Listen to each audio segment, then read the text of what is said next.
దాన్ని బీఆర్ఎస్ చాకచక్యంతో ప్రతి ఇష్యూలో కూడా మైలేజ్ తీసుకోవడం కోసం బాధితుల పక్షాన నిలబడి కొంత ప్రజల్ని ఆకర్షించే ప్రయత్నం బీజేపీ చేశారు, బీఆర్ఎస్ వాళ్ళు కూడా చేశారు.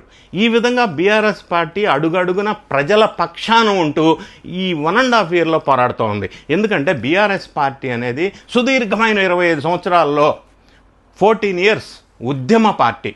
దీనికి ఒక డిఫరెంట్ నేపథ్యం ఉంది. 14 ఇయర్స్ ఉద్యమ పార్టీగా ఉండి 10 సంవత్సరాలు పాలన చేసిన పార్టీగా ఉండి 1.5 ఇయర్ ప్రతిపక్ష పాత్ర పోషిస్తూ ఇట్లా 3 రకాల ఫేజుల్లో డిఫరెంట్ పాత్రల్లో బీఆర్ఎస్ చాలా వరకు when compare with other parties కొద్దిగా మైలేజ్ ఉన్నమాట వాస్తవం.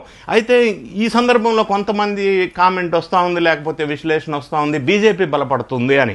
ఇప్పుడు తెలంగాణ రాష్ట్రంలో చూసినట్టయితే ప్రస్తుతం ఉన్న ఆర్థిక సామాజిక పరిస్థితుల నేపథ్యంలో, ప్రజల మూడు నేపథ్యంలో ఈ రీజనల్ పార్టీ అయినటువంటి బీఆర్ఎస్కి కొంత ఎడ్జ్ ఉన్నట్టు కనిపిస్తూ ఉంది.